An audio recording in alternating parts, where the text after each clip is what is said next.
Alhamdulillahi Rabbil Alamin. Hamdan na'imin, hamdan syakirin, hamdan yuwafi ni'amahu wa yukafi mazidah. Ya Rabbana lakal hamdu kama yanbaghi li jalali wajhika wa 'azimi sultanik. Asyhadu an la ilaha illallah wahdahu la syarika lah. Wa asyhadu anna Muhammadan 'abduhu wa rasuluh la nabiyya ba'dah. Allahumma shalli wa sallim ala Muhammad wa ala alihi wa sahbihi ajma'in. Amma ba'du fa ya ibadallah, usikum wa iyaya bitaqwallah, faqad fazal muttaqun. Ittaqullaha haqqa tuqatih wa la tamutunna illa wa antum muslimun. Qala Allah Ta'ala fil Qur'anil Karim, A'udzu billahi minasy syaithanir rajim. Bismillahirrahmanirrahim. Walladzina amanu wa hajaru wa jahadu fi sabilillah, walladzina awaw wa nasaru, ulaika humul mu'minuna haqqan, lahum maghfiratun wa rizqun karim. Shadaqallahul azim. Sidang Jumat yang terhormat para tamu Allah rahimakumullah. Dengan ucapan alhamdulillah, puji dan syukur tidak bosan-bosannya kita persembahkan kehadirat Allah Subhanahu wa ta'ala. Karena sampai siang ini Allah juga tidak pernah bosan memberi kita rahmat dan karunia-Nya. Salawat dan salam kita mohonkan kepada Allah untuk Nabi kita Muhammad sallallahu alaihi wasallam. Beliau telah membawa umat dari jahiliyah kepada Islamnya. Beliau juga telah membekali kita dengan Al-Quran dan Sunnah. Sidang Jumat yang terhormat, sebagai dasar dari khutbah ringkas kita siang ini, firman Allah dalam surat Al-Anfal ayat 74. Melalui ayat ini Allah menyampaikan kepada kita bahwa orang-orang yang beriman, orang yang berhijrah, orang yang berjihad di jalan Allah, dan orang yang memberikan pertolongan kepada orang yang hijrah, 4 golongan ini, ulaika humul mu'minuna haqqan, inilah orang yang benar-benar beriman. Lahum maghfirah, 4 golongan ini dosanya diampuni oleh Allah. Wa rizqun karim, 4 golongan ini akan diberi oleh Allah rezeki yang halal dan thayyibah. Sidang Jumat yang terhormat, pertama orang-orang beriman. Makanya kita selalu diperintah jaddidu imanakum, perbaharui terus iman kita. Kenapa? Karena semakin lama kita hidup di dunia ini, semakin lama bumi ini dibentangkan oleh Allah, tantangan keimanan itu semakin berat. Dan tidak sedikit umat ini yang gagal menghadapi tantangan-tantangan keimanan. Siapa mereka? Orang yang mengaku Islam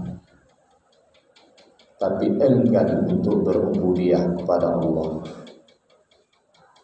Orang yang mengaku Islam tapi dalam kehidupan sehari-hari bergelimang maksiat dan dosa. Bahkan saat ini sudah mulai banyak muncul dayus. Apa itu dayus? Jangankan akan memberantas kemaksiatan, malah dia menjadi pembela-pembela kemaksiatan.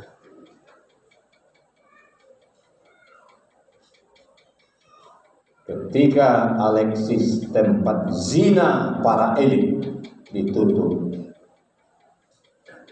tidak sedikit yang mencaci maki penguasa yang menuntut. Kemarin ini adalah geng Hollywood yang ditutup. Dicaci maki lagi. Oleh siapa? Oleh para dayus-dayus. Bukan saja lemah iman, tidak punya iman, tapi malah sudah membela kemungkaran. Padahal Rasulullah katakan bi'sal qaumun la ya'muruna bil ma'rufi wa la yanhauna 'anil munkar. Sejahat-jahat kaum adalah kaum yang tidak menyuruh orang lain berbuat baik dan tidak melarang orang lain berbuat mungkar. Makanya keyakinan kita harus kita perkokoh sejalan dengan semakin banyaknya tantangan keimanan. Kemudian yang kedua, orang yang akan diakui oleh Allah benar-benar beriman, diampuni dosanya, diberi rezeki yang mulia. Wahajaru. Orang-orang yang berhijrah. Hijrah apa yang harus kita lakukan? Hijrah dari lemah iman kepada kuat iman, dari malas beribadah menjadi rajin beribadah, dari akhlakul mazmumah menjadi akhlakul karimah. Dan yang tidak kalah pentingnya kalau kita lihat dari data sejarah,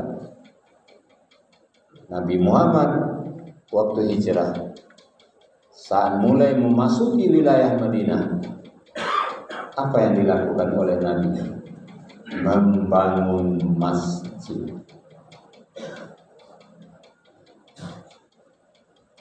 Ini isyarat kepada kita bahwa hijrah yang kita lakukan itu yang tak kalah pentingnya adalah memakmurkan masjid. Sekarang umat hanya berlomba-lomba bangun masjid. Kepala-kepala daerah berlomba-lomba membangun masjid megah dengan biaya miliaran, puluhan miliar, bahkan ratusan miliar rupiah. Tapi hanya sekedar kebanggaan. Lihat daerah lain bangun masjid indah, bangun pula ke masjid enggak pernah. Betapa banyak sekarang pengurus masjid yang orientasinya hanya pembangunan masjid. Kalau masjid selama dia menjadi pengurus bagus, indah, itu waktu saya jadi pengurus. Coba pengurus masjid baru diangkat jadi pengurus catat. Baru saya diangkat jadi pengurus jamaah masjid ini subuh sekian. Setelah 5 tahun saya jadi pengurus, berapa tambah jamaah? Itu baru pengurus. Kalau bangunin kecil bisa Pak, asal ada uang siapa aja bisa.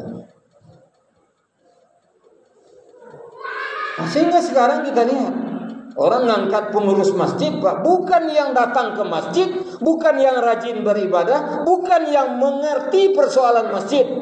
Dia tinggal dekat masjid, tapi dia penguasa, punya jabatan, angkat jadi ketua. Dia kaya, angkat jadi ketua, walaupun tidak ke masjid. Sehingga banyak masjid ini yang tidak beres mengurusnya. Ini pengurus masjid yang ke masjid, Pak. Namanya saja pengurus masjid. Remaja-remaja dibawa ke masjid, disiapkan kegiatan-kegiatan infak umat ini untuk kegiatan remaja, anak-anak. Sekarang banyak pengurus masjid yang tak mau tahu dengan kegiatan remaja masjid. Banyak pengurus masjid yang tidak mau tahu dengan kegiatan TPQ, MTTA. Masa guru ngaji anak kita yang akan menyelamatkan kita nanti di akhirat, honornya cuma 300.000 satu bulan. Dari Simpang Kota Baru aja dia ngajar di sini pakai ojek, Pak. Itu 300.000 tidak cukup satu bulan.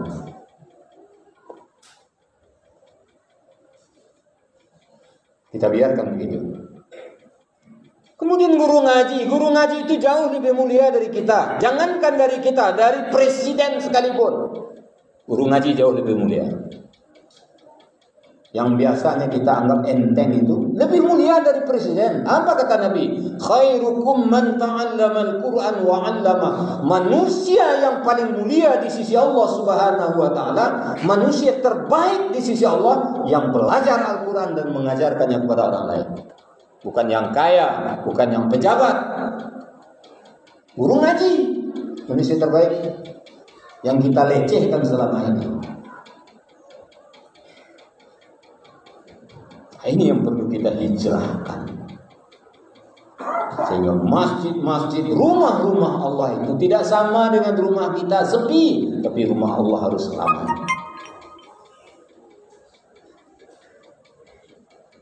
Yang ketiga, wajahadu fi sabilillah. Berjihad di jalan Allah. Kalau disebut jihad, enggak usah pemikiran perang.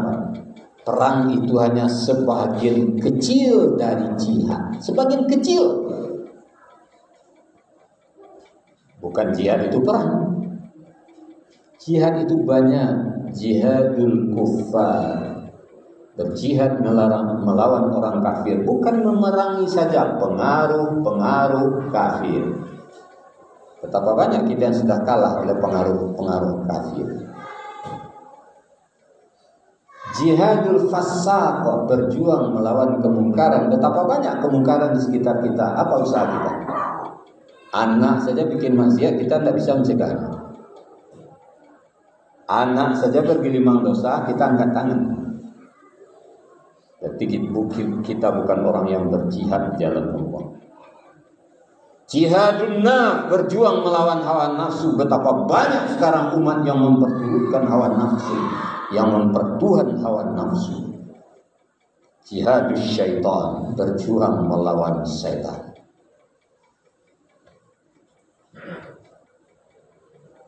Yang keempat, walladzina awaw wa nasaw. Orang-orang yang memberikan pertolongan kepada orang yang hijrah. Kalau Nabi hijrah dulu dibantu oleh Ali bin Abi Thalib, menggantikan Nabi tidur pakai selimut, Nabi itu sama dengan menggantikan mati. Tapi dia rela. Muhammad, kalau di antara kita harus mati salah satu, biar saya yang mati ya Rasul. Dalam perjalanan didampingi sepenuhnya oleh Abu Bakar Siddiq. Ketika sampai kafir Quraisy ke Gua Sur, Abu Bakar juga bilang demikian. Kalau di antara kita harus mati, biar saya yang mati Muhammad. Di Madinah ditunggu oleh masyarakat Madinah. Makanya orang-orang Madinah waktu itu disebut dengan kaum Ansar, yang menolong Nabi di kala hijrah. Kita juga harus lakukan ini. Tolong orang-orang yang hijrah. Siapa orang yang hijrah? Orang yang tidak beriman mau beriman, orang yang tidak sholat mau sholat, orang yang tidak ke masjid mau ke masjid, orang yang tidak baca Al-Quran mau baca Al-Quran, orang yang pezina menghentikan zina, judi hentikan judi, minum keras hentikan minum keras. Kita tolong. Bagaimana nolongnya? Ya, kita bantu usahanya untuk meninggalkan yang jahat-jahat. Kita bantu mereka jadi orang beriman, jadi orang taat, jadi orang berakhlak mulia. Kita ajak. Masih ada yang tidak ke masjid, kita ajak ke masjid. Masih ada yang masih malas baca Al-Quran, kita ajak baca Al-Quran. Ya, masih ada yang masih malas menyisihkan sebagian harta, kita ajak. Itu namanya menolong orang-orang hijrah. Kalau kita masuk ke dalam 4 golongan ini, beriman, berhijrah, berjihad, dan menolong orang-orang yang hijrah, apa kata Allah? Ulaika humul mu'minuna haqqan. Inilah orang yang benar-benar beriman. Lahum maghfirah. Inilah orang yang dosanya diampuni oleh Allah. Wa rizqun karim. Inilah orang-orang yang diberi oleh Allah rezeki yang mulia, rezeki yang halal dan thayyibah. Sidang Jumat yang terhormat, inilah yang patut menjadi renungan kita yang bisa Khatib sampaikan pada kesempatan ini. Fa'tabiru ya ulil absar la'allakum turhamun.